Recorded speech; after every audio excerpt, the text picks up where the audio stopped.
ఆవకాయ ఆంజనేయ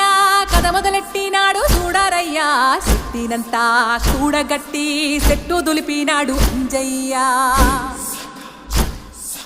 ఎర్ర ఛాయ కోతి అవతార వెంటమాయ కత్తి సేత పట్టకుండా కాయ కోసినాడు కపిలయ్య